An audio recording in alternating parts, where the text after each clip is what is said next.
You lie awake at night replaying conversations, wondering what others thought of your words, your choices, your very existence. Every decision becomes a performance.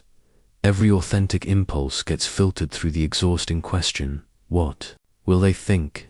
The weight of constant approval seeking is crushing your spirit, turning you into a shadow of who you could truly become. I am Marcus Aurelius, the philosopher-emperor who ruled the most powerful empire in history while maintaining absolute inner freedom from the opinions of others. What I discovered about liberation from judgment will transform how you navigate every relationship, every decision, every moment of your life. The Stoic principles I'll share will give you an unshakable foundation of self-worth that no criticism can penetrate, using the same philosophy that sustained me through the burden of ruling millions. But first, like this video, subscribe for more Stoic wisdom, and comment where you're watching from. I want to see how far the need for inner freedom has spread. Let me tell you what it truly means to live under the weight of universal judgment. When I accepted the purple of imperial power in 161 AD, I inherited something far heavier than a crown. I inherited the impossible burden of pleasing 60 million souls across an empire that stretched from Britain to Babylon. Every morning, as I placed that golden circlet upon my head, I felt the weight of countless eyes upon me. Senators in Rome scrutinized my every word for signs of weakness or tyranny.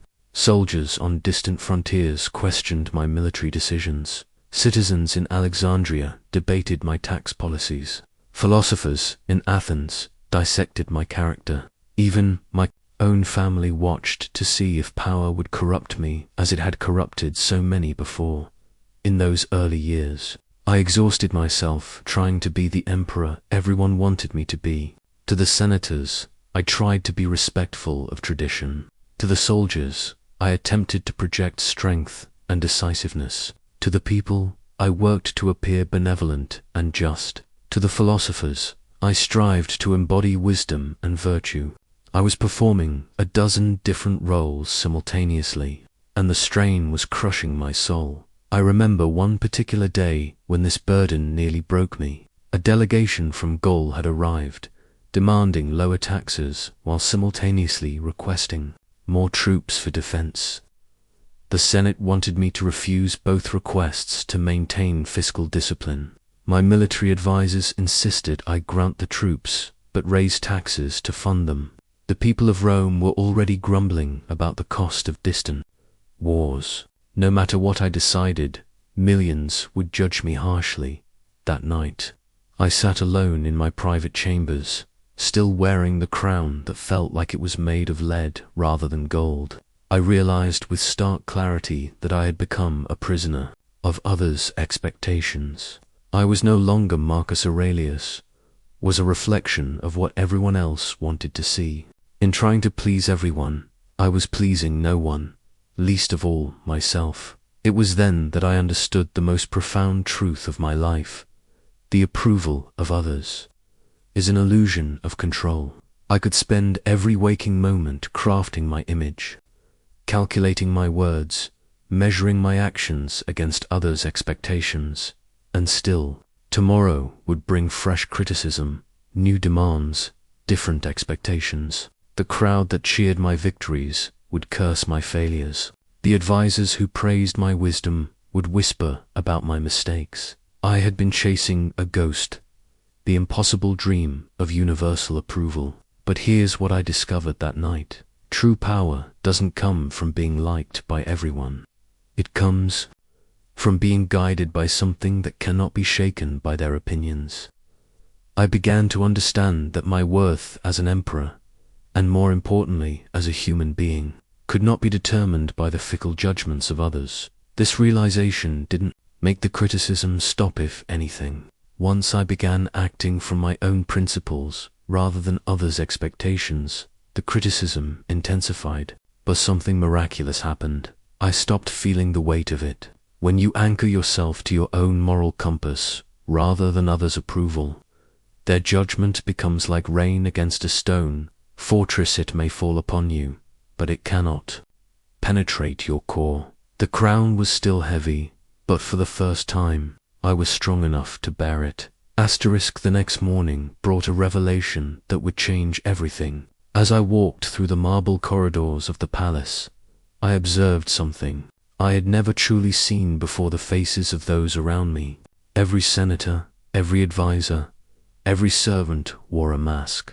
Not a literal mask, but something far more insidious. The expression they believed I wanted to see. Senator Valerius, who I knew despised my philosophical leanings, smiled and nodded approvingly when I spoke of virtue.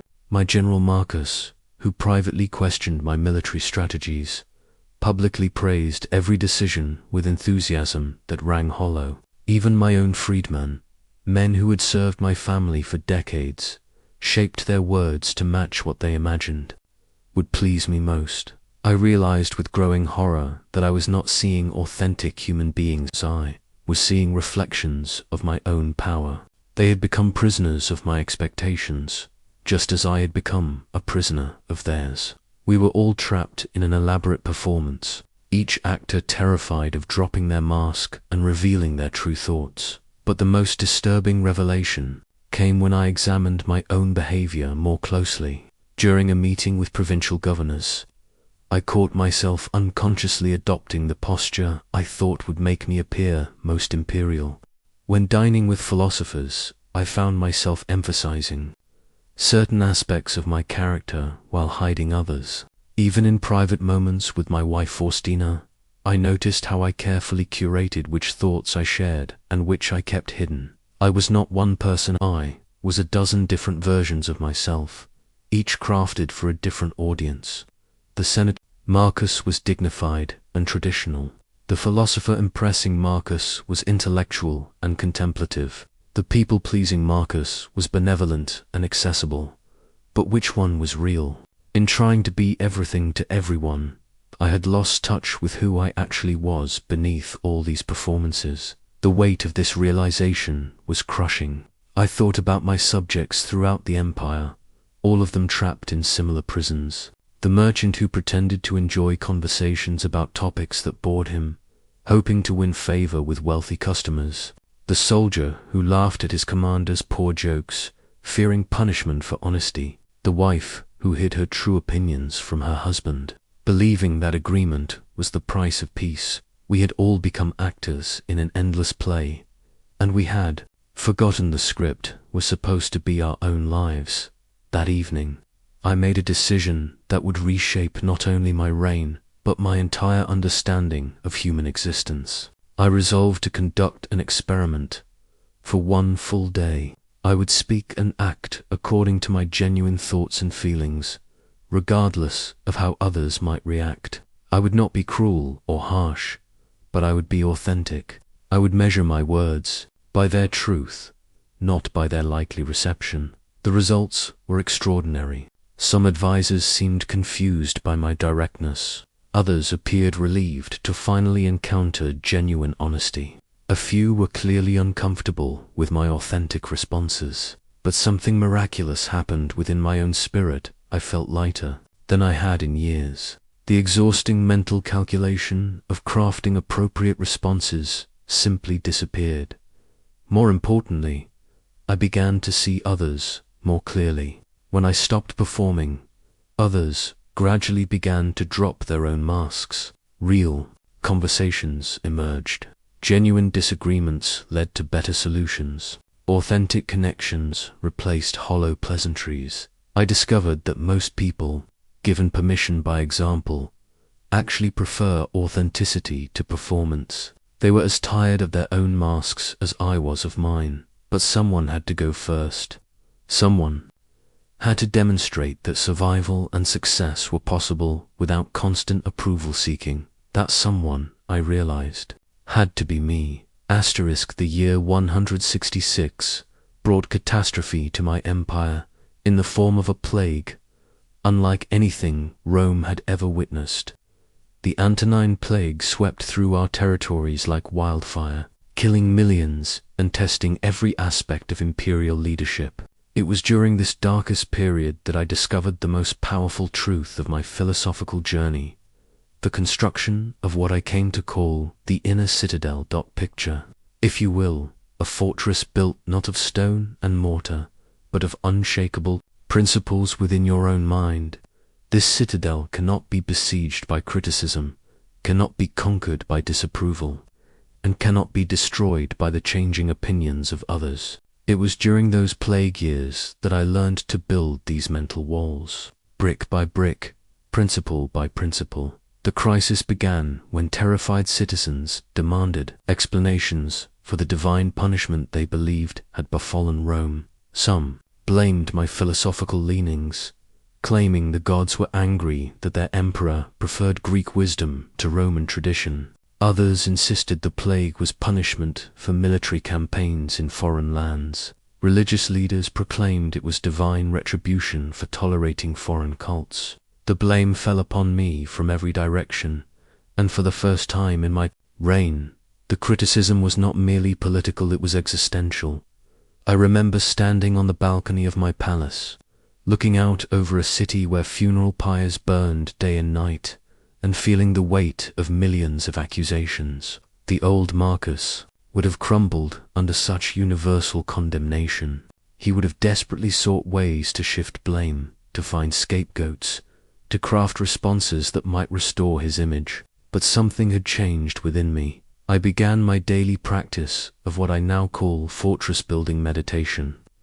Each morning, before facing the criticism and chaos of the day, I would remind myself of fundamental truths that no external force could alter.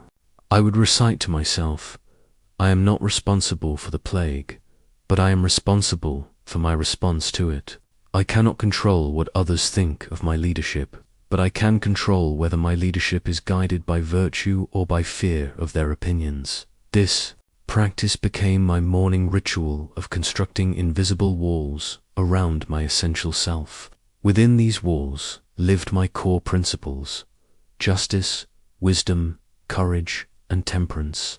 These principles were not dependent on anyone else's approval or disapproval. They existed independently of public opinion, critic reviews, or popular sentiment. The transformation was remarkable. When senators burst into my chambers, demanding I sacrifice additional victims to appease the gods, I listened to their concerns without my usual internal calculation of how my response would be received.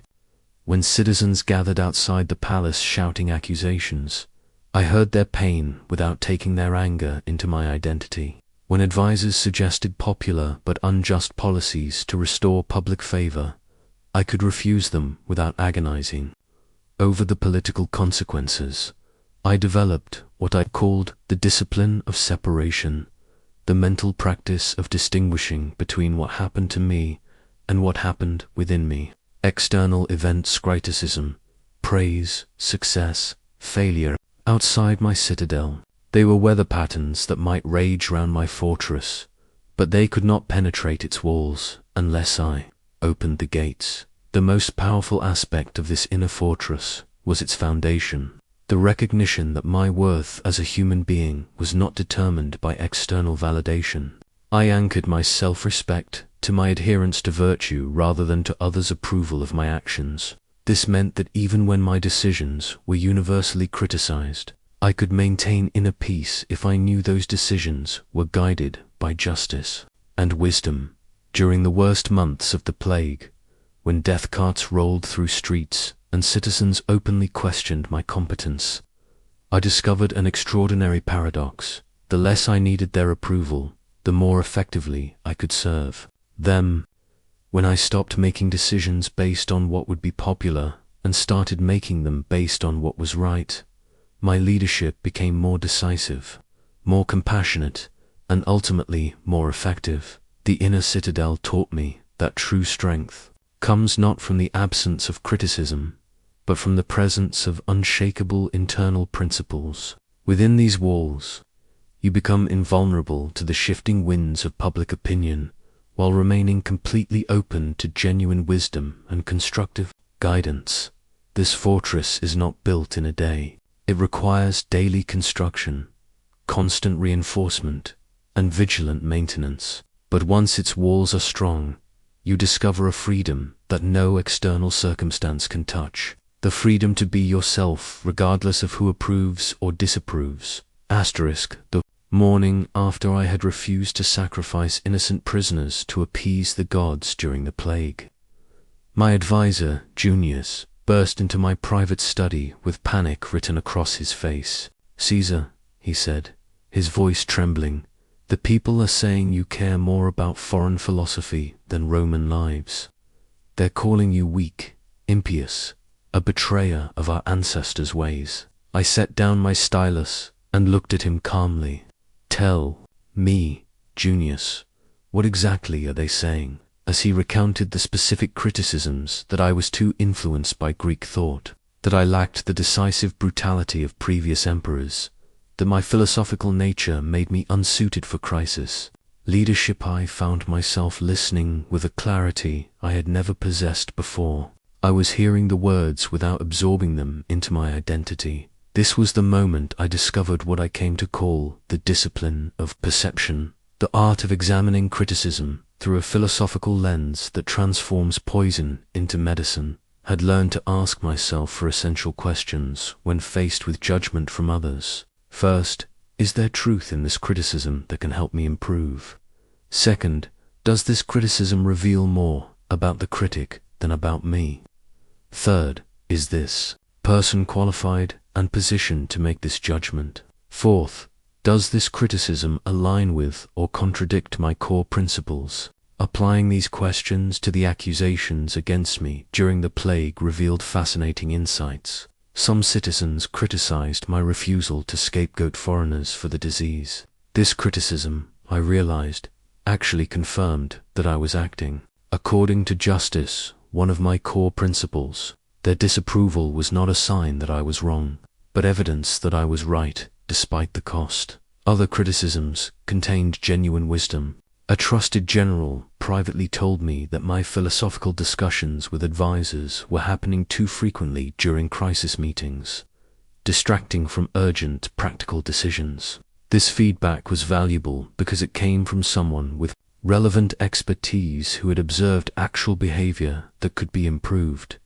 But the majority of criticism, I discovered, was simply noise, the reflexive human tendency to assign blame when faced with circumstances beyond anyone's control.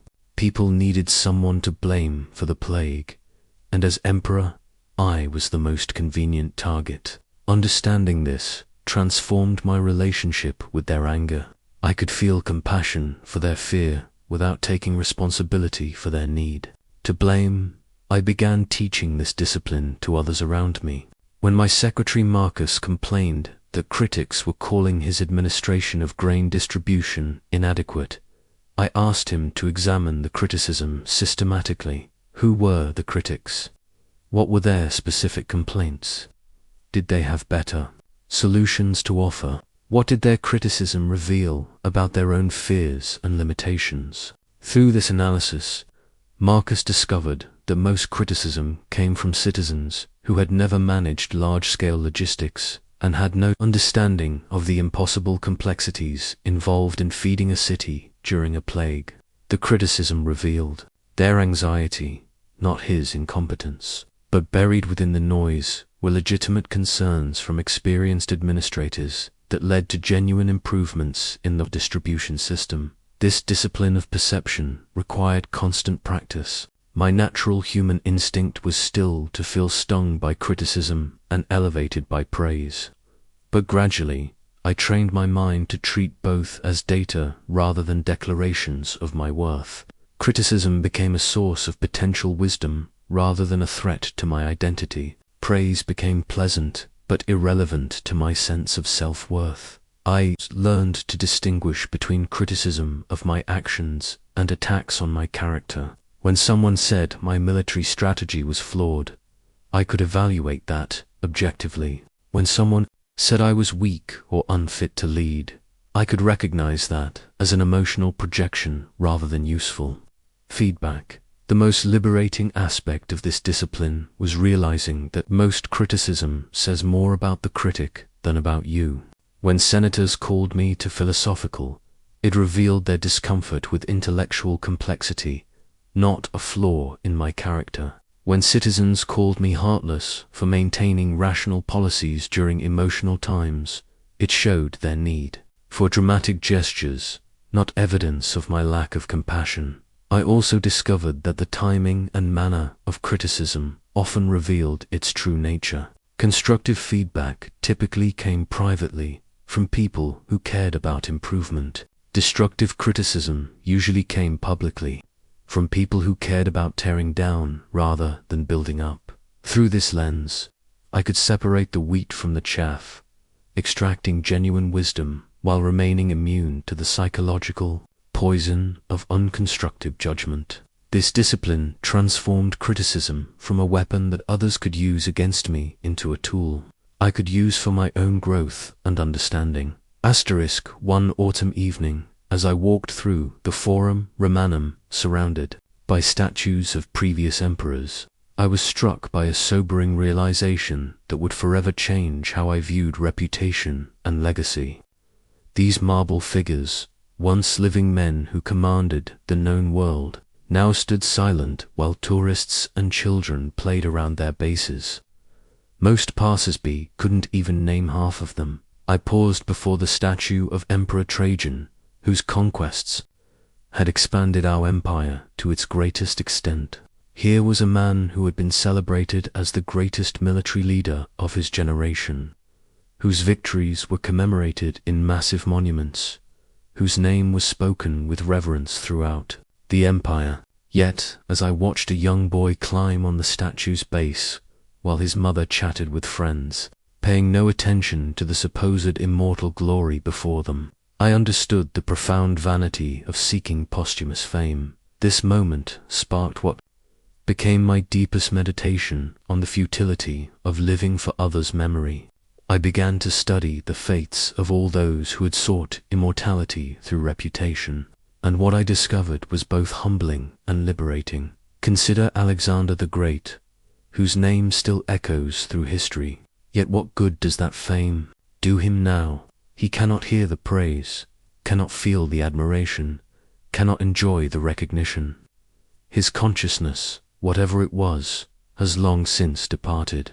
The fame belongs not to him, but to an idea of him that exists in others' minds, an idea that grows more distorted with each passing generation. I thought of my own predecessor, Antoninus Pius, my adoptive father, who had ruled with wisdom and justice for 23 years. Already, just 5 years after his death, I noticed how his specific accomplishments were beginning to fade from public memory. The detailed policies, the careful decisions, the daily acts of leadership that had defined his reign were being reduced to simplified stories or forgotten entirely. This led me to a startling conclusion. If even the memory of recent emperors was already becoming hazy, what hope did any of us have for accurate posthumous fame?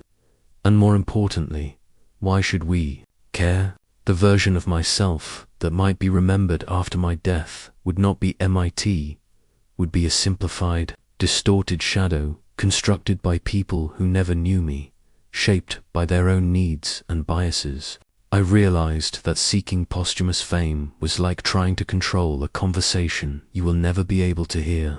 It was an attempt to influence minds that would interpret your actions through the lens of their own times, their own values, their own limited understanding. The Marcus Aurelius that future generations might remember would be no more real than a character in a play, useful fiction that bore my name but not my true essence. This understanding brought tremendous freedom. If posthumous reputation was both uncontrollable and irrelevant to my actual experience, why should I make decisions based on how they might be remembered? Why should I choose actions that looked impressive rather than actions that were genuinely beneficial? Why should I craft words for the admiration of unborn ears that would never truly understand their context? I began to focus instead on what I called present virtue, actions taken for their immediate rightness rather than their potential glory. When I chose to personally visit plague-stricken areas of the city, I did so not because it would make a good story for future historians, but because it was the right thing to do in that moment. When I spent hours in careful deliberation over legal cases, I did so not to build a reputation for justice, but because each case deserved careful attention. The liberation from posthumous ambition also freed me from the exhausting work of reputation management. I stopped crafting my daily decisions with one eye toward how they might be interpreted by future biographers. I ceased worrying about whether my philosophical writings would be admired by unborn readers. I abandoned the careful construction of a legacy narrative and focused simply on living according to virtue in each present moment. This shift revealed another profound truth. The very effort to be remembered often produces the opposite result. The emperors I had studied who were most obsessed with their legacy were often those whose reputations had faded fastest. Their obvious striving for fame made their actions feel calculated and artificial, while those who simply focused on their duty were remembered more favorably, if at all. I came to understand that true immortality, if it exists, lies not in others' memory of your name, but in the ripple effects of virtue that spread outward from your actions in ways you will never know or trace. The kind word that changes someone's day, the just decision that prevents an injustice, the moment of courage that inspires another, these create real immortality through their continuing influence, even when their source is forgotten. In releasing my attachment to posthumous fame, I discovered the joy of anonymous virtue doing good without the need for credit or recognition, living well without the burden of crafting a legacy. This became perhaps the most liberating realization of my philosophical journey. You are already free from others' opinions, because, in the end, you will be beyond their reach entirely. During the height of the social season in Rome, I had the opportunity to observe something that would haunt me for years to come. At a grand banquet hosted by Senator Gaius Maximus, I watched the Roman elite perform an elaborate dance of social validation that revealed the true slavery hidden beneath their apparent power and privilege.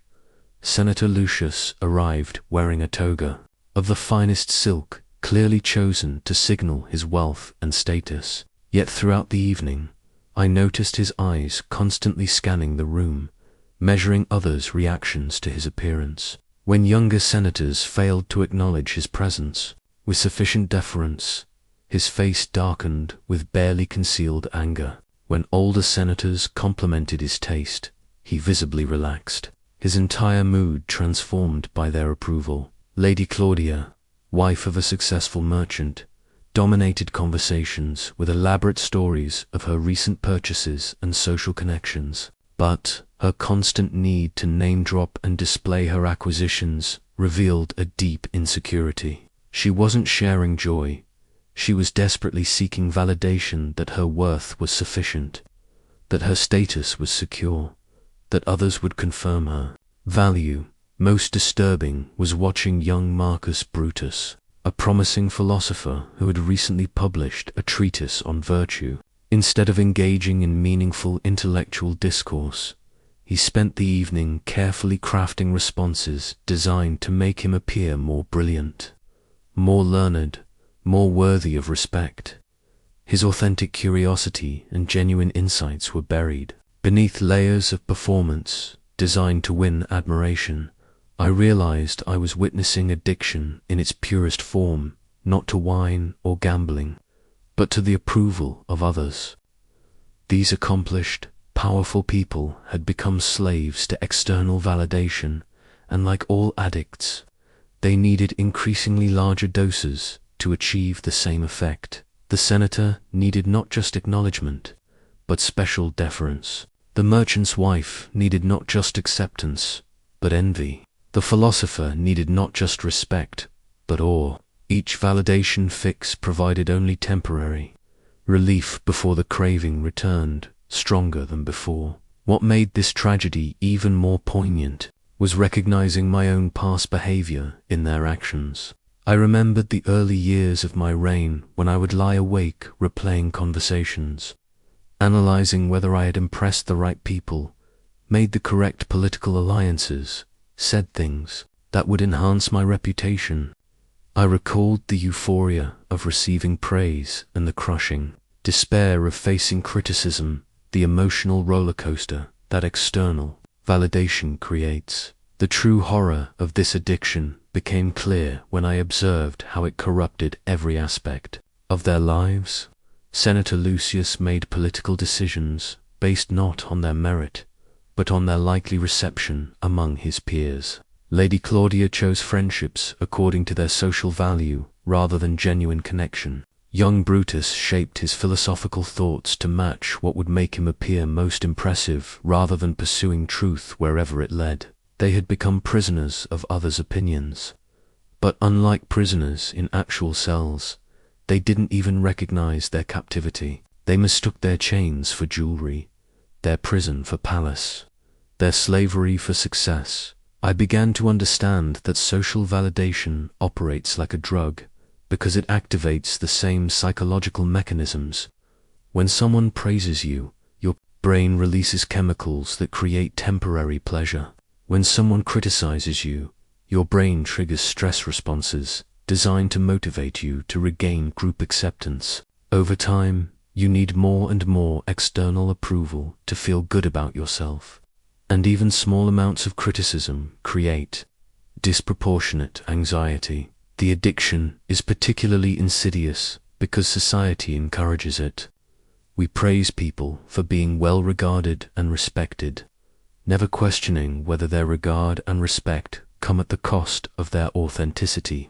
We admire those who know how to work a room without considering whether they know how to simply be themselves. I watched these patterns play out across Roman society. Gladiators performed with increasing desperation for crowd approval. Artists created works designed to please rather than express truth. Politicians crafted policies based on popularity rather than effectiveness.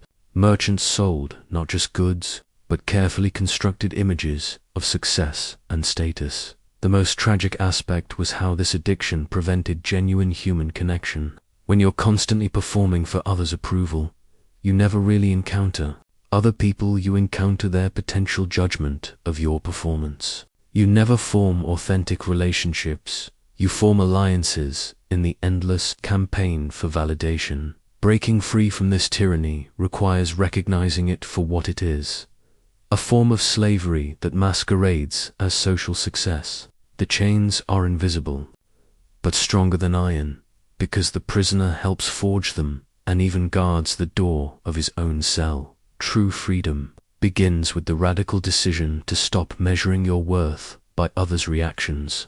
It means accepting that some people will disapprove of you no matter what you do, and that their disapproval says nothing about your actual value.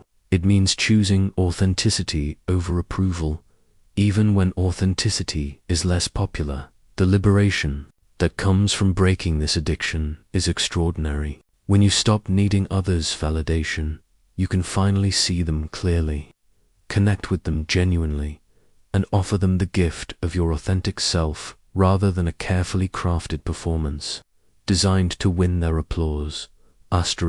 Every morning, as part of my daily ritual, I would hold a small bronze coin in my pomnat for its monetary value, but for the reminder it carried.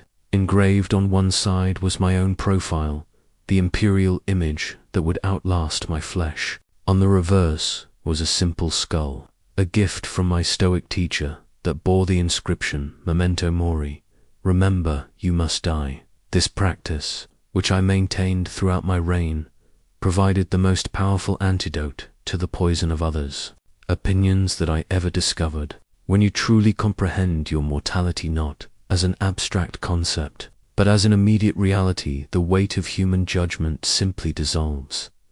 I remember the exact moment this truth became real for me. It was during the Germanic campaigns, when our advanced scouts reported that enemy forces had surrounded our position. Death was not a distant possibility, but an immediate probability. As I prepared for what might be my final battle, something remarkable happened. I stopped caring entirely what anyone thought of my leadership, my courage, or my legacy. In the face of imminent death, the senator's whispered criticisms became as meaningless as the chattering of birds. The soldier's expectations seemed absurd when measured against eternity. The empire's judgment felt laughably insignificant when I might not live to see another sunrise. All the elaborate concerns about reputation, status, and approval revealed themselves to be elaborate games played by people who had forgotten the most fundamental truth of existence. This experience taught me to practice what I came to call mortality meditation, the daily discipline of remembering that every day could be my last. When you begin each morning with the knowledge that death might come before evening, your priorities clarify with startling sharpness. I would ask myself, if I knew I would die tonight, would I spend my final hours worrying about what Senator Marcus thought of my latest policy? Would I use my last precious moments crafting responses to criticism? Would I waste my remaining time on earth seeking approval from people whose own days are equally numbered? The answers were always obvious, and they transformed how I spent my actual days. When you maintain constant awareness of mortality, others' opinions lose their power to disturb your peace. What can their disapproval do to you? Make you miserable. Death will end all misery. Damage your reputation. Death will end all reputations. Prevent your success. Death will end all earthly success. This is not morbid thinking. It is the most liberating perspective available to human consciousness. Death is the great equalizer that renders all human judgment irrelevant.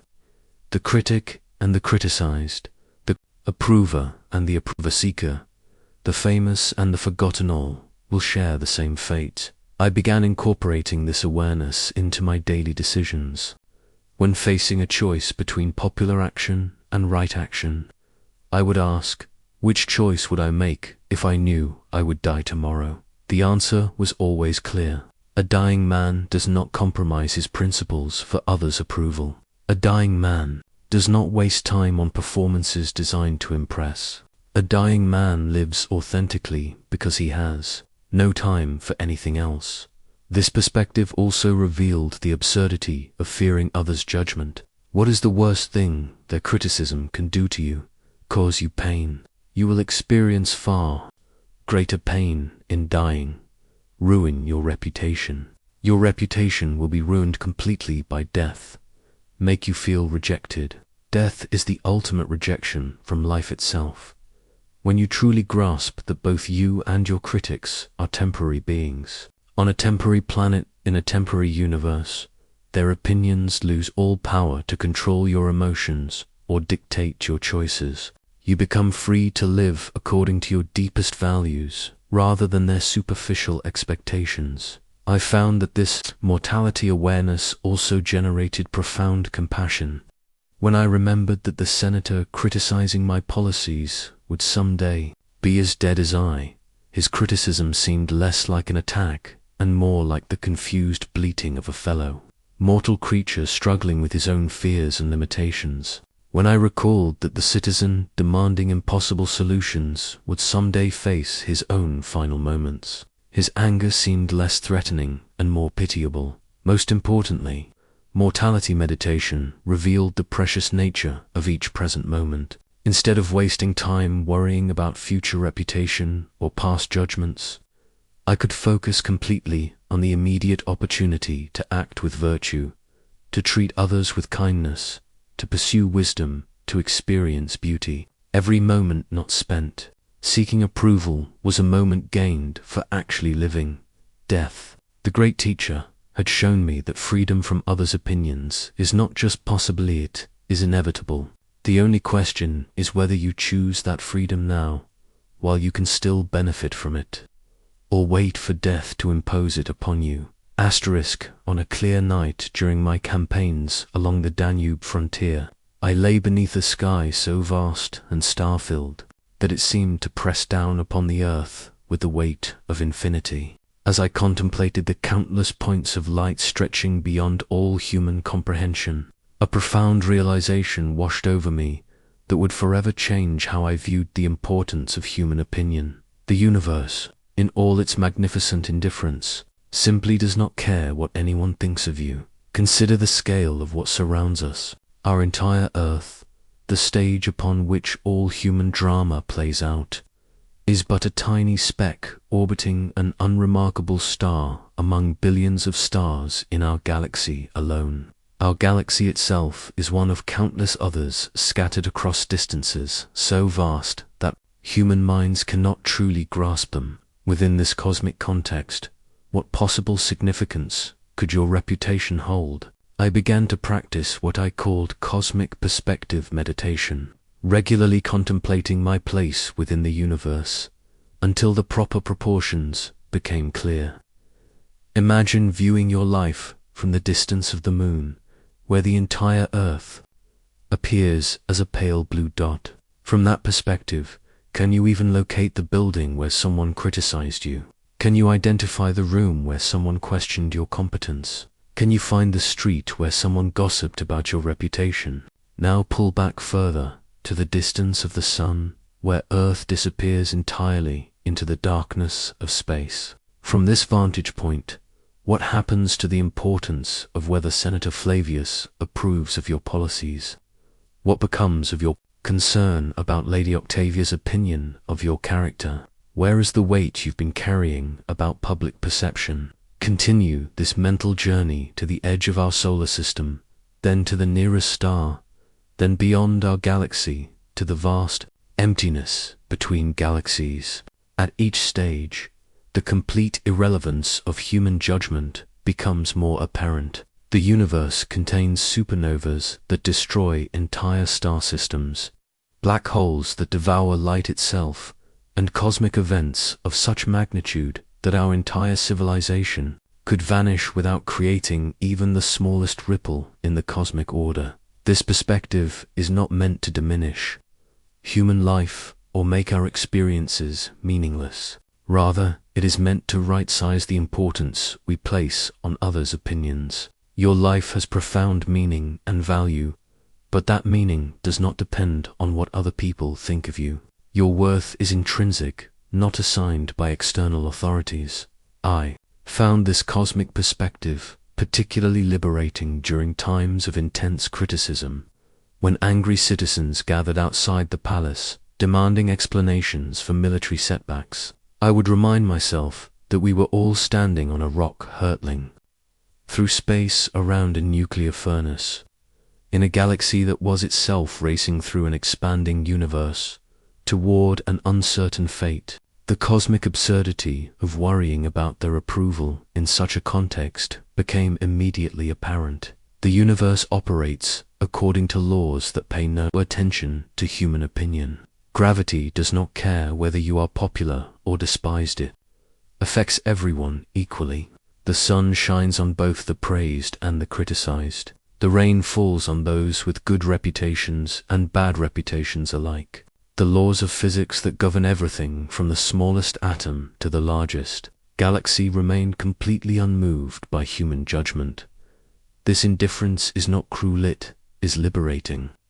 It means you are free to live according to principles that matter rather than opinions that don't. You can align yourself with the fundamental forces of justice, wisdom, courage, and temperance that have value independent of anyone's approval or disapproval. I began to see human civilization as a fascinating but ultimately temporary phenomenon. On one small planet in an infinite cosmos, all our institutions, all our social hierarchies, all our systems of reputation and status, these are local, temporary arrangements that have no standing in the broader universe. They matter for practical purposes within human society, but they have no cosmic significance. This understanding freed me from the tyranny of taking human judgment too seriously. When I made decisions based on virtue rather than popularity, I was aligning myself with something more permanent and reliable than the shifting winds of public opinion. When I chose courage over approval seeking, I was choosing to participate in cosmic principles rather than merely social conventions. Stars that watched over my deliberations had been shining long before Rome existed and would continue, shining long after our empire crumbled to dust. Their ancient light put my daily concerns into proper perspective. What seemed monumentally important in the heated atmosphere of political debate revealed itself as temporary turbulence in the vast calm of cosmic time.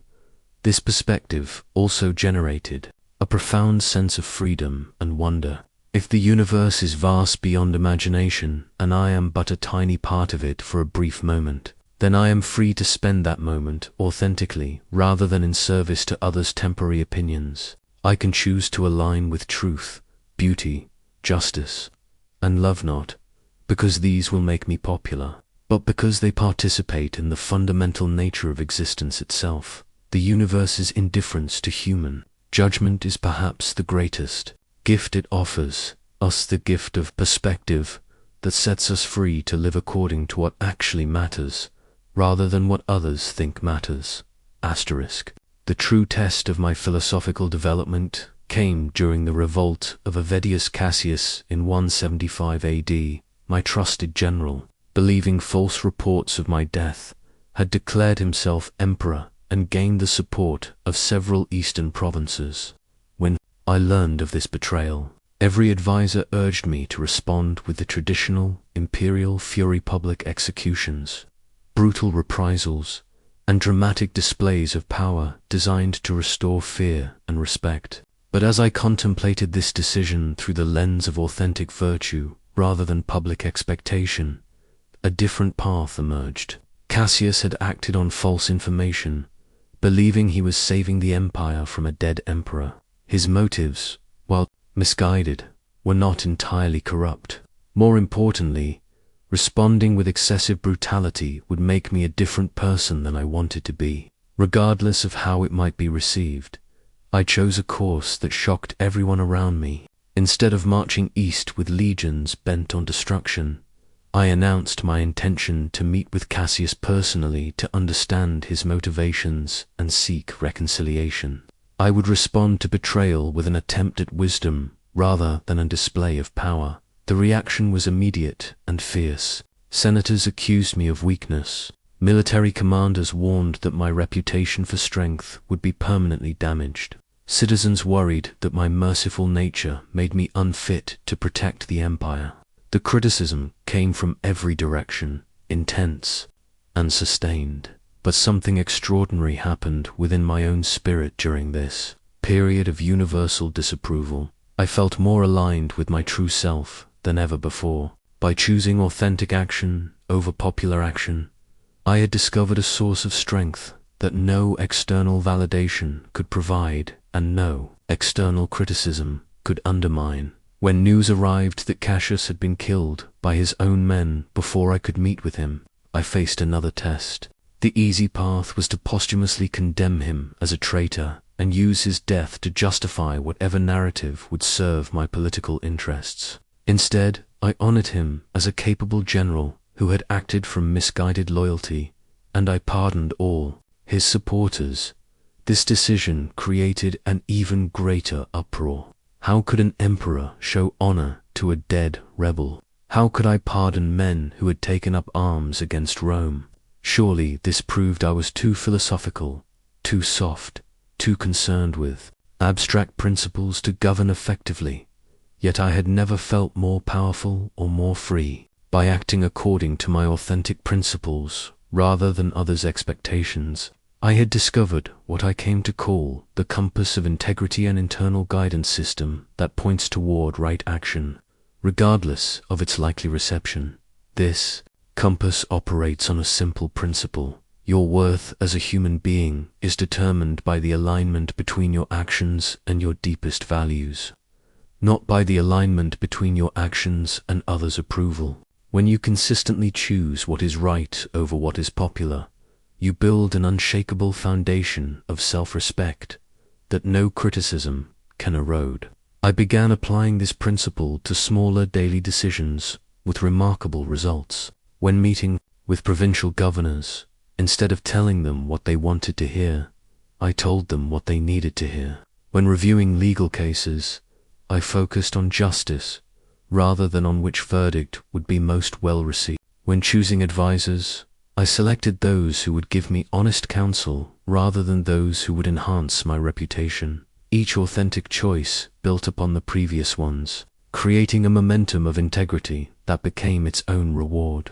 I discovered that living authentically generates a unique form of confidence, the fragile confidence that depends on others' approval, but the solid confidence that comes from knowing you are being true to yourself. This approach also had an unexpected effect on how others perceived me. While some continued to criticize my unconventional methods, many began to trust me more deeply because they knew I was acting from genuine conviction rather than political calculation. Authentic leadership, I learned, inspires a different kind of respect than performative leadership, deeper, more lasting, and ultimately more effective. The practice of authentic action requires constant vigilance because the temptation to perform for others' approval is always present. Every decision becomes an opportunity to choose between integrity and image, between principle and popularity, between who you really are and who others want you to be.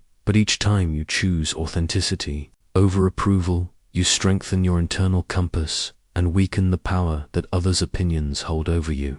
You begin to understand that genuine respect, both from others and from yourself, can only be earned through authentic action, never through careful performance designed to please. The greatest irony I discovered is that by stopping the effort to win everyone's approval, you often gain something more valuable, the approval of people whose opinions actually matter, including your own. When you live authentically, you attract others who value authenticity, and you repel those whose approval was never worth having in the first place. During my early years as emperor, I made the exhausting mistake of trying to listen to everyone who had an opinion about my rule. Citizens, senators, foreign ambassadors, military commanders, merchants, philosophers, priests all offered constant commentary on my decisions. I attempted to absorb every criticism, consider every suggestion, and respond to every concern. The result was paralysis, confusion, and near madness. It was my wise counselor, the jurist Ulpian, who taught me one of the most valuable skills of leadership and life, the art of selective deafness. Caesar, he said after watching me struggle through yet another day of trying to address countless conflicting opinions, a man who listens to every voice hears none clearly. You must learn to distinguish between voices worth hearing and noise worth ignoring. This wisdom transformed my reign and my peace of mind. I began to develop what I called the filter of relevance, a mental system for determining which opinions deserved my attention and which should be allowed to pass through my consciousness without taking root. The first criterion was expertise. When facing military decisions, I listened carefully to experienced generals who had commanded troops in battle. I paid less attention to senators who had never held a sword or citizens who had never seen warfare. When considering economic policies, I valued the insights of successful merchants and administrators who understood trade and taxation. I dismissed the economic theories of philosophers who had never managed so much as a household budget. This seems obvious, yet most people give equal weight to all opinions, regardless of the speaker's relevant knowledge. They allow themselves to be disturbed by criticism from people who have never faced similar challenges or achieved comparable results. Learning to identify and prioritize expertise was my first step toward mental clarity. The second criterion was motivation. I learned to ask, why is this person offering this opinion? Some critics were genuinely concerned with improving my governance and offered their thoughts from a place of authentic care for the empire. Others were motivated by personal ambition, seeking to gain favor or position themselves advantageously. Still others criticized simply from habit or boredom, having nothing better to do than find fault with those in authority. Once I understood the motivations behind different voices, I could respond appropriately. Constructive criticism from those who cared about improvement deserved careful consideration. Self-interested advice needed to be filtered through awareness of the advisor's agenda. Habitual complaining could be safely ignored. The third criterion was character. I began paying attention to the overall pattern of a person's judgments, not just their opinion of me. Those who consistently offered balanced, thoughtful assessments, praising where appropriate and criticizing where necessary, earned my attention. Those who were perpetually negative or constantly flattering revealed themselves as unreliable judges whose opinions carried little weight. I also noticed that the most valuable critics were often those who had the least to gain from their criticism. A successful provincial governor who risked imperial displeasure to point out problems with my policies was worth hearing. A struggling senator who criticized me to gain attention from other senators was worth ignoring. The fourth criterion was timing. Urgent advice during a crisis deserved immediate attention. Detailed critiques of past decisions, offered months after the fact by people who hadn't been present during the original deliberations, could usually be dismissed. Opinions offered in public forums were often performances rather than genuine. Counsel, private advice from trusted sources carried more weight. Applying these filters dramatically reduced the mental noise in my daily life. Instead of being bombarded by hundreds of competing voices, I found myself listening to a much smaller number of people whose opinions actually mattered. This allowed me to think more clearly, decide more confidently, and sleep more peacefully. The practice of selective deafness also taught me to distinguish between feedback and judgment. Feedback is specific, actionable information about particular decisions or behaviors. Judgment is a global assessment of your character or worth. Feedback can be useful regardless of its source. Judgment is only valuable when it comes from people whose own judgment you respect. When a citizen complained that my tax policy was hurting his business, that was potentially useful feedback about policy effects. When the same citizen declared that I was unfit to be emperor, that was judgment from someone unqualified to make such assessments. Learning this distinction allowed me to extract value from criticism without accepting damage to myself. I also learned to recognize the difference between criticism that sought improvement and criticism that sought destruction. Constructive critics would suggest alternatives or offer to help solve problems. Destructive critics would simply tear down without offering solutions or assistance. The first type deserved attention. The second type deserved dismissal. Perhaps most importantly, I developed the ability to hear criticism of my actions without hearing criticism of my essential self. When advisors questioned my military strategy, I could listen and learn without feeling personally attacked. When citizens complained about my policies, I could consider their concerns without questioning my worthiness to lead. This selective deafness was not about arrogance or isolation. It was about mental hygiene. Just as you would not drink from every well without testing the water, you should not absorb every opinion without testing its source and quality. The ability to filter input according to relevance, expertise, motivation, and character is essential for maintaining both effectiveness and sanity in any position of responsibility. The wisdom of selective deafness ultimately taught me that caring what others think is not the same as being indiscriminately influenced by what others think. The former can be wise. The latter is always destructive. Every dawn, before the palace stirred to life with the demands of empire, I would retreat to a small chamber adjacent to my bedroom, a simple space containing only a writing desk, a chair, and a window facing east. This hour of solitude, which I came to treasure above all the honors of my position, became the foundation of my freedom from others' opinions. In the silence of that early morning sanctuary, I discovered something remarkable. When you are completely alone, you cannot perform for anyone.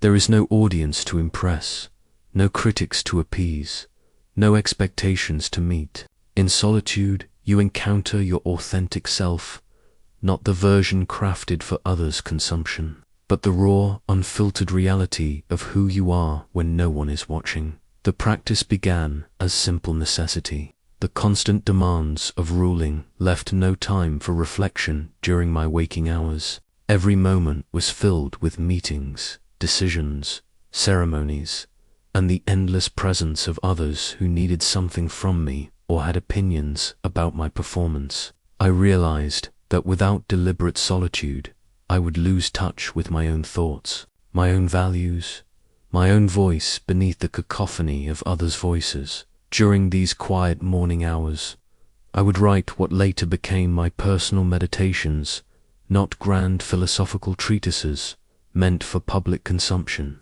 but honest conversations with myself about the challenges of leadership and life. Without the pressure of crafting words for others' approval, I could explore my genuine thoughts and feelings about the difficulties I faced.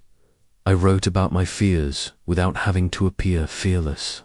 I examined my mistakes without having to defend them. I questioned my decisions without having to justify them to critics. I expressed doubts without having to maintain the facade of imperial certainty. In solitude, I could be vulnerable, confused, and human qualities that public life demanded. I hide. This daily practice of authentic self-encounter gradually built what I came to call immunity to others' opinions. When you spend time regularly connecting with your genuine self, the approval or disapproval of others loses much of its power to define you. You develop an internal reference point that is more reliable and consistent than the shifting winds of public opinion. I began to notice that the days when I skipped my solitary reflection were the days when criticism hit hardest and praise felt most necessary. When I was disconnected from my authentic center, I became vulnerable to being pushed and pulled by others' judgments. But when I maintained my practice of solitude, others' opinions felt like external, whether noticeable but not determinative of my inner climate. The solitude also revealed how much mental energy I had been wasting on imaginary conversations with critics and supporters. In the quiet of my chamber, I could see clearly how much time I spent mentally rehearsing responses to criticism that might never come, or crafting impressive statements for audiences that existed only in my imagination. This awareness allowed me to redirect that energy toward more productive purposes. I learned to distinguish between productive solitude and mere isolation. Productive solitude involves actively engaging with your own thoughts, values, and experiences. It's time spent getting to know yourself better, processing experiences, and clarifying your principles. Isolation, by contrast, is simply avoiding others without engaging in meaningful self-reflection. During my solitary hours, I would often pose direct questions to myself. What do I actually believe about this issue, separate from what others expect me to believe? How do I really feel about this situation, apart from how I think I should feel? What would I do if I knew no one would ever know about my decision? These questions helped me distinguish between my authentic responses and my conditioned responses. The practice also taught me to enjoy my own company. Many people avoid solitude because they find their own thoughts boring or disturbing. They need constant external stimulation, entertainment, validation to feel comfortable. But learning to find your own thoughts interesting and your own company pleasant is essential for independence from others' opinions. I discovered that solitude was not loneliness. Loneliness is the painful awareness of separation from others. Solitude is the peaceful enjoyment of your own presence. When you can be content alone with yourself, you approach relationships from a position of strength rather than need. You connect with others because you choose to, not because you require their validation to feel worthwhile. Perhaps most importantly, my morning solitude became a time for remembering my mortality and practicing gratitude. Away from the pressures of performance, I could contemplate the simple fact of being alive, breathing, thinking. These fundamental experiences require no one else's approval. They are intrinsically valuable regardless of how others might judge them. The strength that emerged from this daily practice was different from the strength that comes from others' praise or the strength that comes from proving critics wrong. It was the quiet strength that comes from knowing yourself, accepting yourself, and being comfortable in your own presence. This strength made me less dependent on external validation and more capable of authentic leadership. When you build a strong relationship with solitude, you become like a tree with deep roots. You can bend with the winds of criticism and praise without being uprooted by them. One of the most liberating discoveries of my reign came during a heated Senate debate about taxation policy. As I sat listening to senators argue passionately about my proposed reforms, I noticed something that completely changed my understanding of human psychology. Even in that room full of people supposedly focused on my leadership, most were actually thinking about themselves. Senator Marcellus, who was criticizing my tax policy with great fervor, kept glancing towards Senator Quintus to gauge his reaction. Senator Flavius, while nodding along with the criticism, was clearly rehearsing his own upcoming speech. Senator Lucius appeared to be calculating how his position on this issue would affect his standing with various factions. Even in a room where I was supposedly the center of attention, I was actually peripheral to most people's primary concerns. This observation led me to a profound realization. We vastly overestimate how much others think about us. The spotlight we imagine shining on us constantly is largely an illusion created by our own self-consciousness. I began studying this phenomenon more carefully, watching how people actually behaved during public events. At state ceremonies, where I was presumably the focus of everyone's attention, I noticed citizens whispering about their own affairs, merchants calculating their profits from the increased foot traffic, and officials planning their next political moves. Even during speeches specifically about my policies, audience members were frequently lost in their own thoughts about their personal concerns.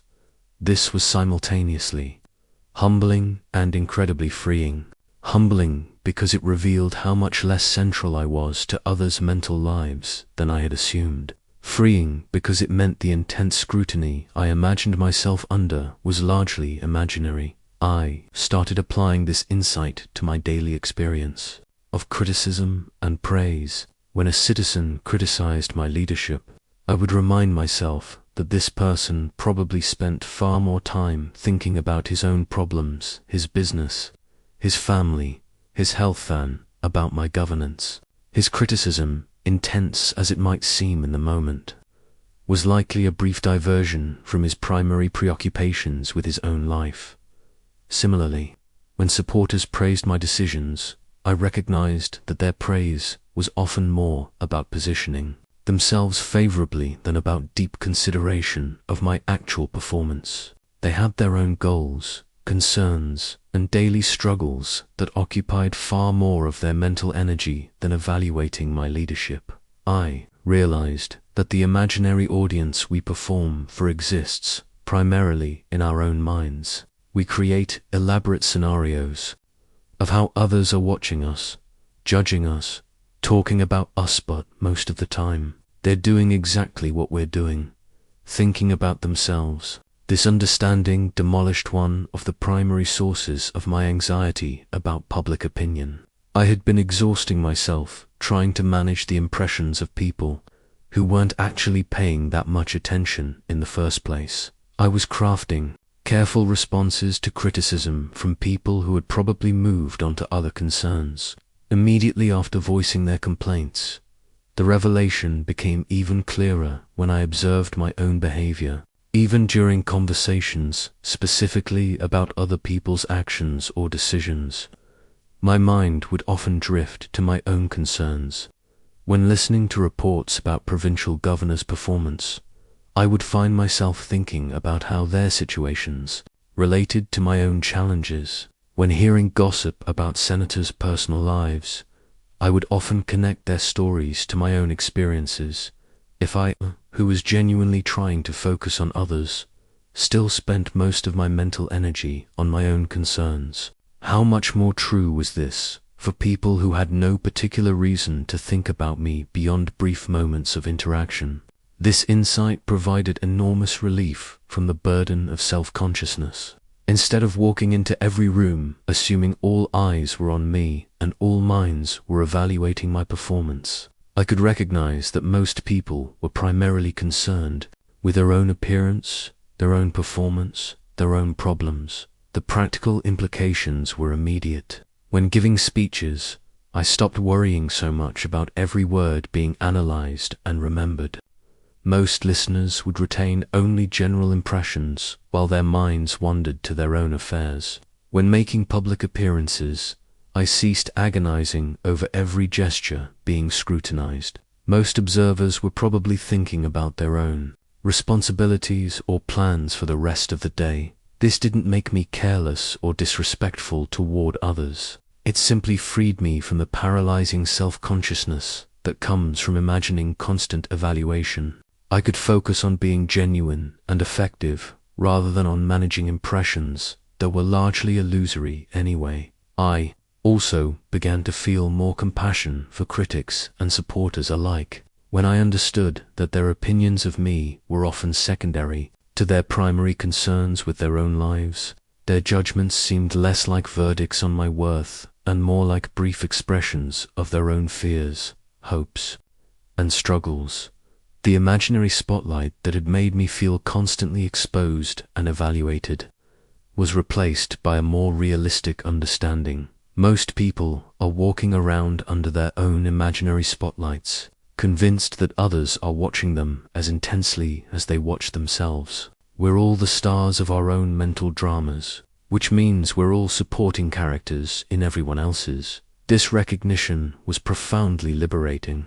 It freed me from the exhausting work of constant performance and allowed me to focus on what actually mattered, living according to my principles and serving effectively, rather than managing impressions that existed more in my imagination than in reality. After years of struggling with the emotional impact of criticism and praise, I developed what became my most practical tool for maintaining inner peace: the daily practice of philosophical detachment. This was not cold indifference or emotional numbness, but rather the cultivation of a calm, observational stance toward the opinions and judgments that swirled around my position. The technique began as a simple mental exercise. During my morning solitude, I would recall specific instances of criticism or praise from the previous day and practice viewing them as a philosopher might. Study natural phenomena with curiosity rather than emotional investment, seeking to understand patterns and causes, rather than defending against attacks or basking in approval. When Senator Gaius had publicly questioned my military strategy during the previous day's session, instead of replaying the scene with wounded pride or defensive anger, I would observe it as if watching actors in a play. What fears or ambitions might have motivated his criticism? What political pressures was he responding to? How did his criticism reflect his own character and concerns rather than an objective assessment of my decisions? This practice of detached observation gradually trained my mind to treat opinions as external events rather than internal definitions. Just as I could observe a thunderstorm without taking it personally, recognizing it as a natural weather pattern, rather than a cosmic judgment on my character, learn to observe criticism and praise as natural social weather patterns that revealed more about their sources than about me. I developed specific mental exercises to strengthen this detachment. When facing harsh criticism, I would imagine myself as a physician examining symptoms. What was the underlying condition that produced this criticism? Was it genuine concern, personal ambition, fear, or simple habit? Like a doctor studying a fever, I could note the symptom without being infected by it. For praise, I used a similar approach. When flatterers surrounded me with elaborate compliments, I would observe their behavior with the same detached interest I might show toward an unusual bird species. What were they hoping to achieve? What fears were they trying to address? What did their praise-giving patterns reveal about their own insecurities or ambitions? This philosophical stance also involved what I called the discipline of perspective shift. When someone criticized my handling of the Germanic campaigns, I would deliberately shift my viewpoint to see the situation from multiple angles. How might a future historian view this criticism? How would it appear to someone from a completely different culture? What would this interaction look like from the perspective of the cosmic scale I had contemplated under the night sky?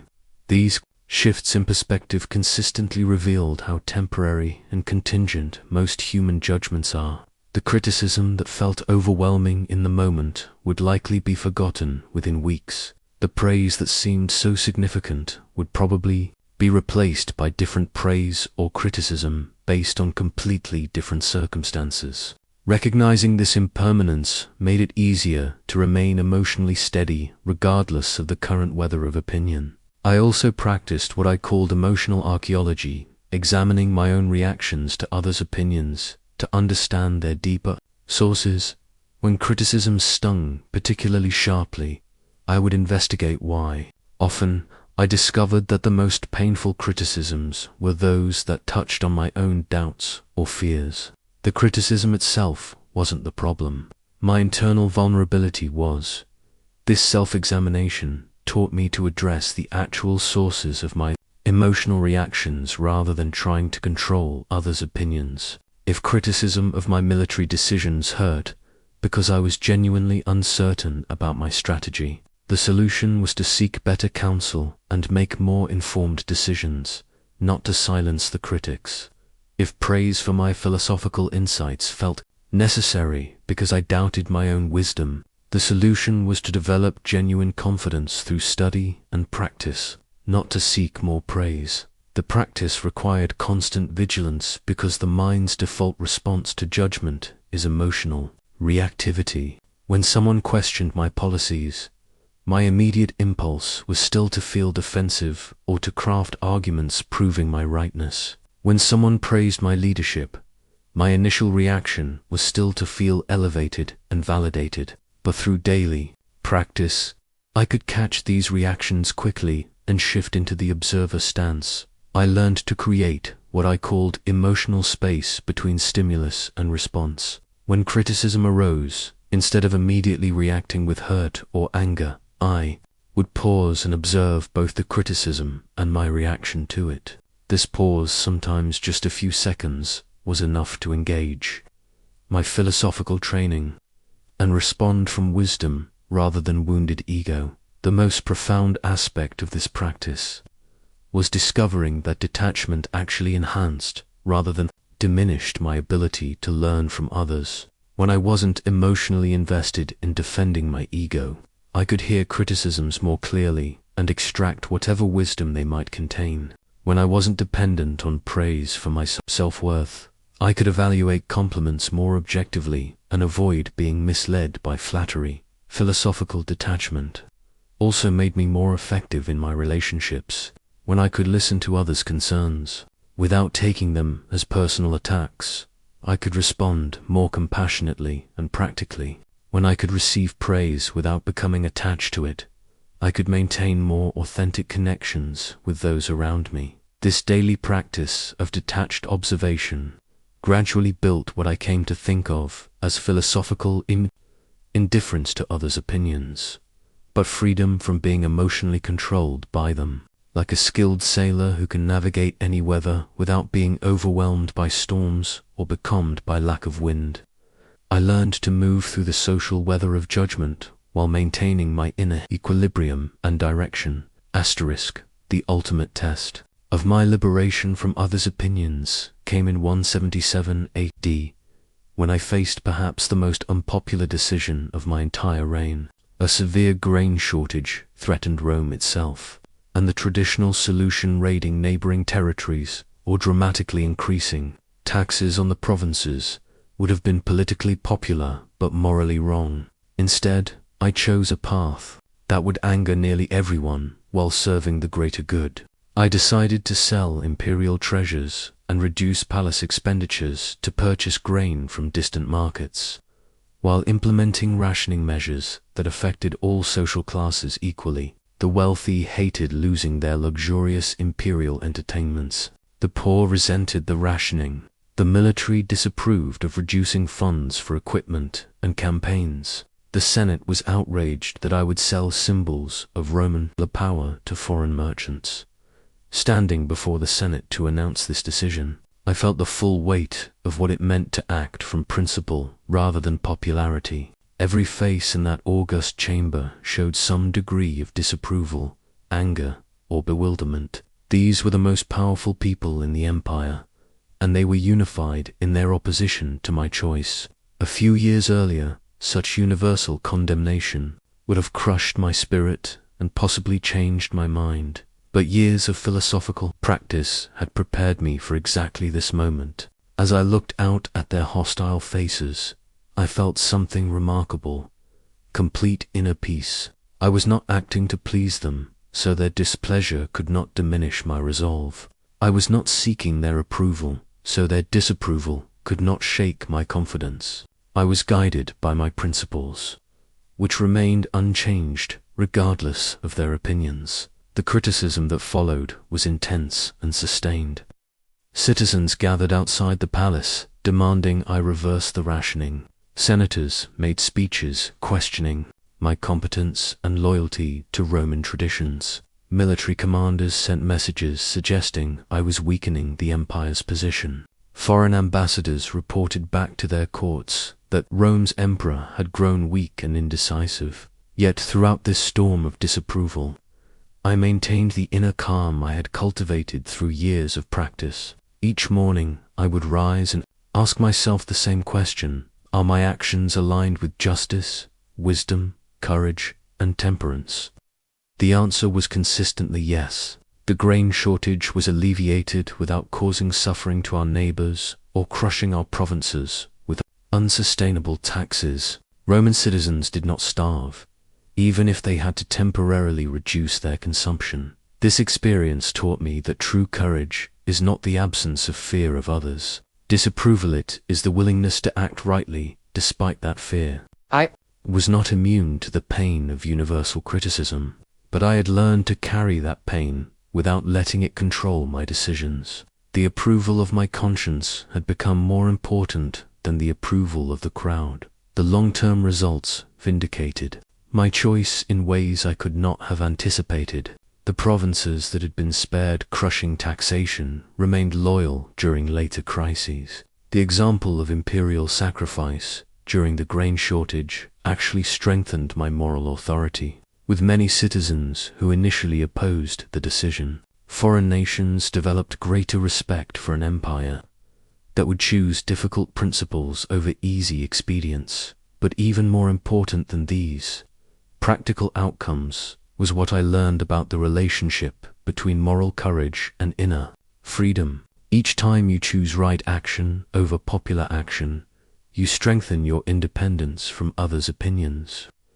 Each time you prove to yourself that you can survive their disapproval, you reduce its power to influence your future decisions. I began to understand that moral courage and freedom from others' opinions are intimately connected. You cannot consistently act from principle while being controlled by the need for approval, because principles often require unpopular choices. Conversely, you cannot achieve genuine freedom from others' opinions without developing the courage to act against their expectations when necessary. This realization led me to seek out opportunities to practice small acts of principled independence.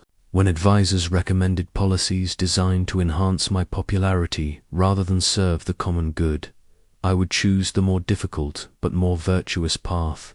When social customs demanded behaviors that contradicted my philosophical principles, I would politely but firmly follow my conscience instead. Each small act of courage built upon the previous ones, creating a momentum of integrity that became self-reinforcing. The more I proved to myself that I could survive others' disapproval, the less power their potential disapproval held over my decision-making process. I also learned to distinguish between reckless defiance and principled courage. The goal was not to oppose others' expectations simply for the sake of opposition, but to remain free to choose right action, regardless of whether it would be popular or unpopular. Sometimes principled action happened to align with popular opinion. Sometimes it required standing alone against universal criticism. The key was maintaining the same internal compass, regardless of external pressure, whether facing demands to be more harsh or more lenient, more traditional or more innovative, more aggressive or more diplomatic. I would measure each choice against my principles rather than against others' expectations. This approach required accepting a fundamental truth about leadership and life. If you are never willing to be disliked, you will never be able to do what is truly right. The need for universal approval is incompatible with moral integrity, because moral integrity sometimes demands choices that will anger or disappoint others. The courage to make unpopular decisions ultimately became the foundation of my freedom from others' opinions. When you know you can survive their disapproval and, more importantly, when you know you can maintain your self-respect despite their criticism, their potential judgment loses its power to control your choices. You become free to lead from virtue rather than from fear, to act from wisdom rather than from the desire to please. By the final years of my reign, all the philosophical practices I had developed converged into a single, extraordinary realization. I was finally living for myself rather than for others, and this had made me both happier and more effective than I had ever been. This was not selfish living, it was authentic living, guided by my own principles rather than others' expectations. The transformation was most evident in how I approached my daily responsibilities. Instead of crafting policies to enhance my reputation or avoid criticism, I focused simply on what would best serve justice and the common good.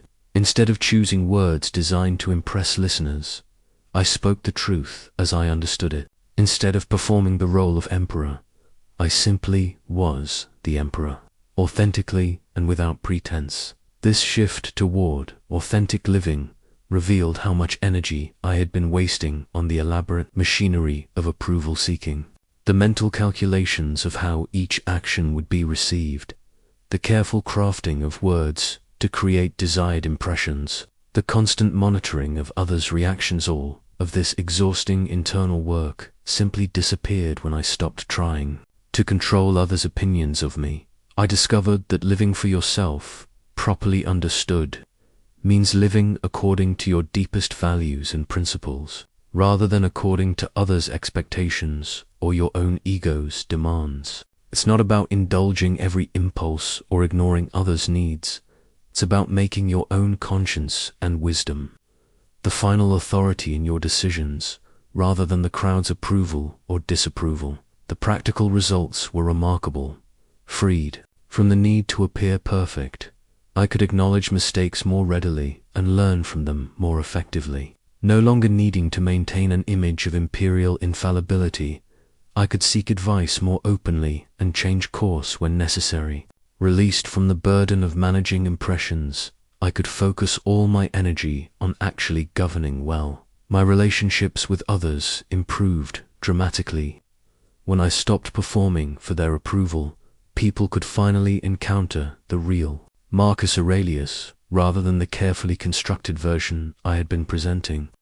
Some preferred the authentic version, others did not, but those who appreciated authenticity formed deeper, more meaningful connections with me, while those who had been attracted only to my performance gradually revealed themselves as poor choices. For close advisors or friends, I learned to create my own standards for success rather than accepting others' definitions.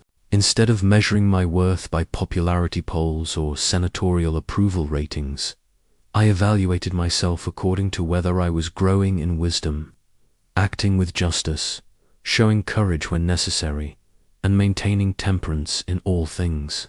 These internal metrics were more reliable and more meaningful than external validation. The freedom to live for yourself also requires accepting responsibility for your own happiness and fulfillment. When you stop expecting others to validate your worth or provide your sense of meaning, you must create these for yourself. This is initially more challenging, but ultimately more rewarding than depending on external sources for your emotional well-being.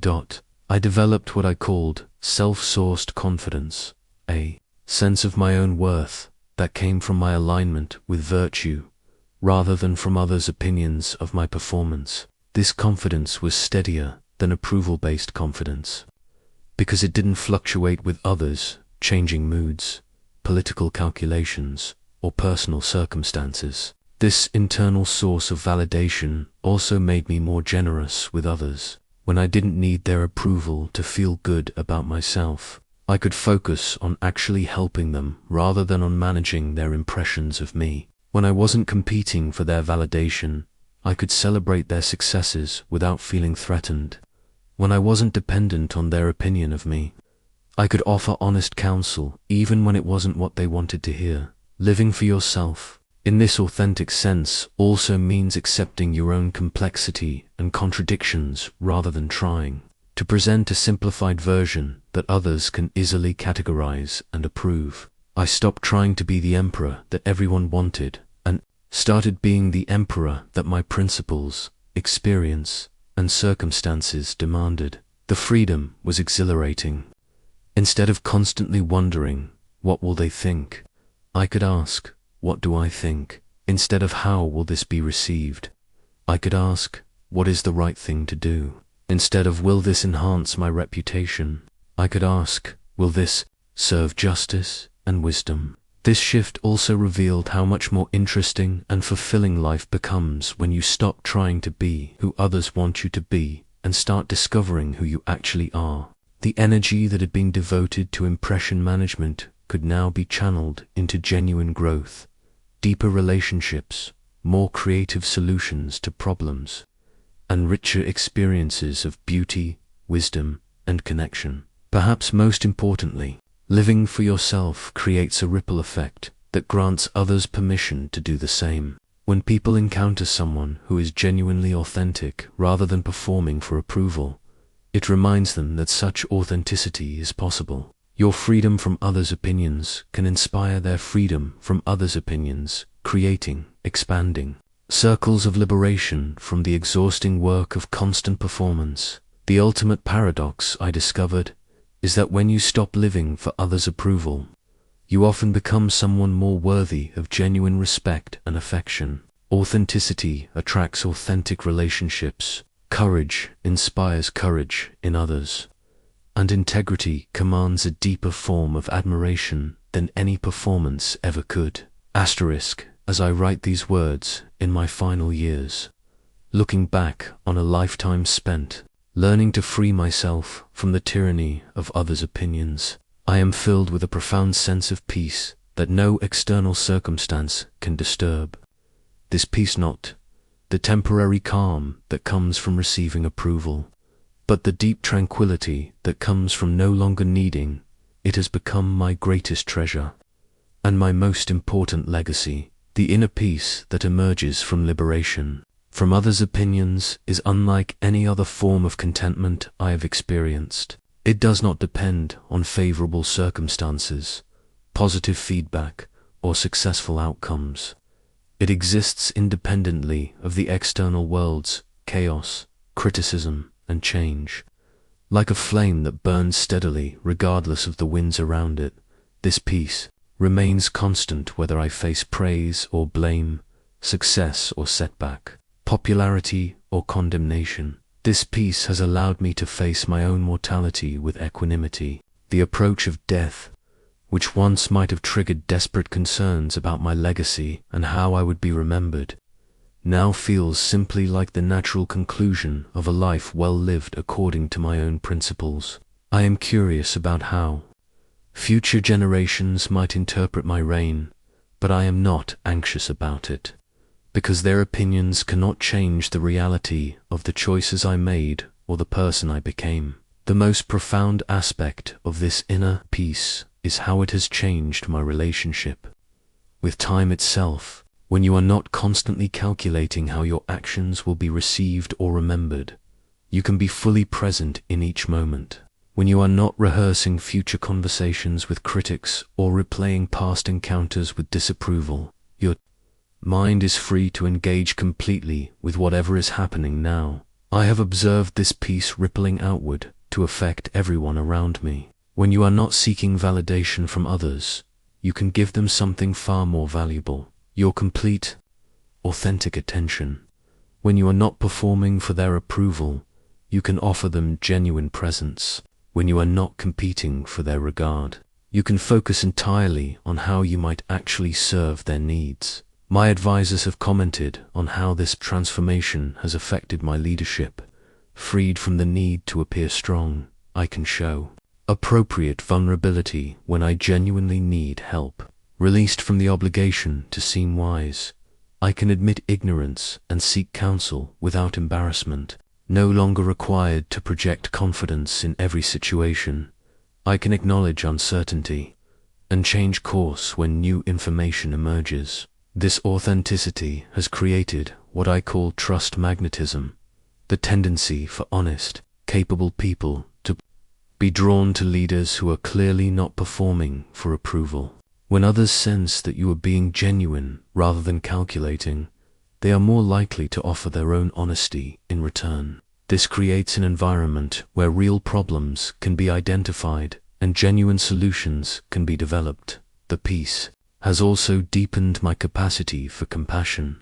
When I observe others struggling with the need for approval, watching them perform, seeing them suffer from criticism, witnessing their joy become dependent on praise, I feel a gentle sadness for their unnecessary suffering rather than judgment or superiority. I remember my own years of imprisonment by others' opinions, and I want to help them discover the freedom that is available to them. I have begun sharing these insights more openly, not to enhance my reputation as a philosopher-emperor, but simply because the wisdom that has brought me such peace might be useful to others.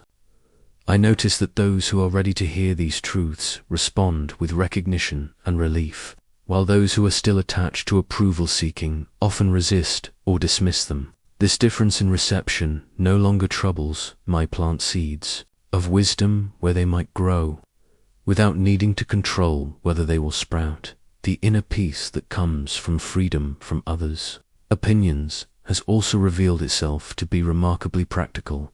When you are not wasting energy on impression management, you have more resources available for actual problem solving. When you are not distracted by emotional reactions to criticism and praise, you can think more clearly about complex issues. When you are not paralyzed by concerns about how decisions will be received, you can act more decisively when action is needed.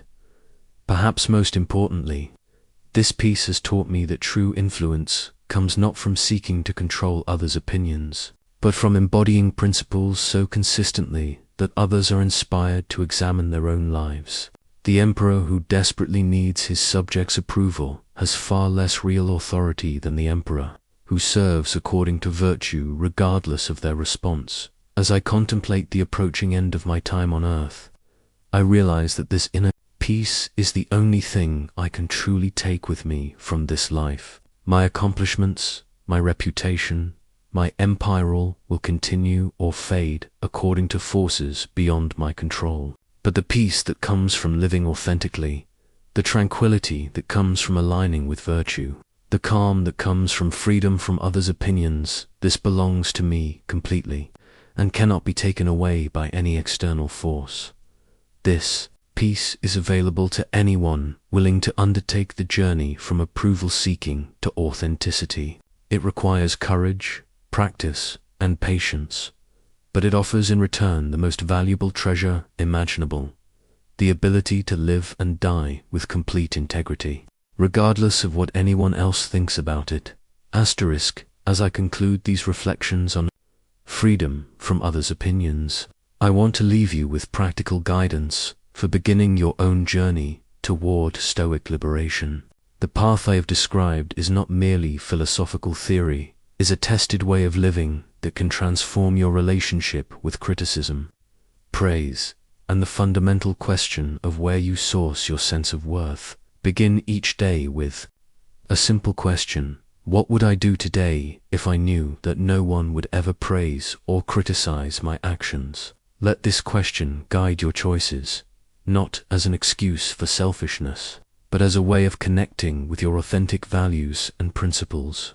Notice how often your normal decision-making process involves calculating others' likely reactions, and gradually learn to make choices based on what you believe is right rather than what you think will be well received. Practice the discipline of separation daily.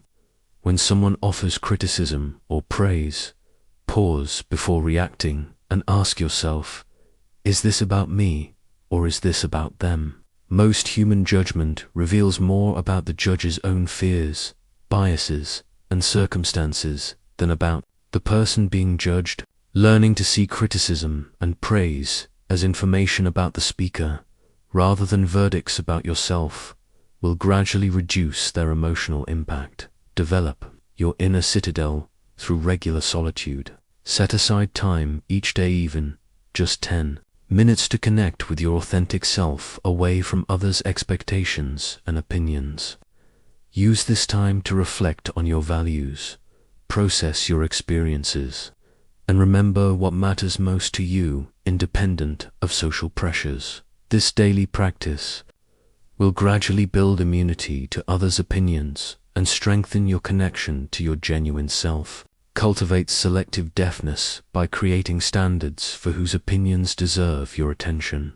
Not all voices carry equal weight, and learning to distinguish between feedback from qualified, well-intentioned sources and noise from those who lack expertise or constructive purpose will save you enormous mental energy. Listen carefully to those who have relevant experience and genuine concern for your well-being. Dismiss the rest as background noise. Embrace the cosmic perspective regularly. When others' opinions feel overwhelming, remember the vast scale of the universe and the temporary nature of all human judgment.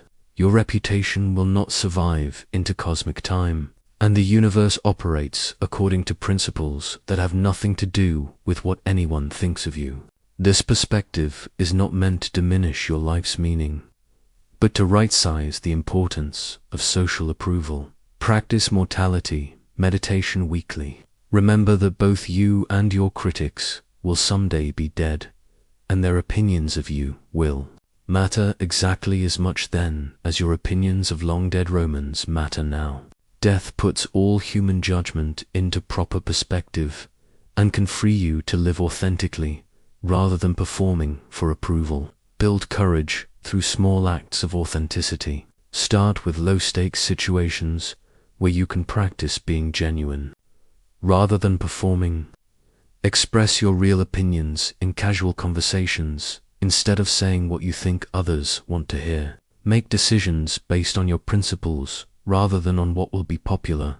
Each small act of authenticity will build confidence for larger ones. When you face criticism, resist the urge to defend immediately. Instead, examine it systematically. Is there truth here that can help me improve? What does this criticism reveal about the critic? Is this person qualified to make this judgment? Does this align with or contradict my core principles? This analytical approach will help you extract value from criticism while avoiding its emotional poison. Remember that authenticity often requires disappointing others. If you are never willing to be disliked, you will never be free to be yourself. Accept that genuine relationships are built on authentic connection rather than mutual approval, and that those who cannot accept your authentic self were never truly connected to you anyway. Most importantly, understand that this journey takes time and patience. You have likely spent years or decades developing patterns of approval seeking and performance. Liberation from others' opinions is not achieved overnight, but through consistent daily practice of the principles I have shared.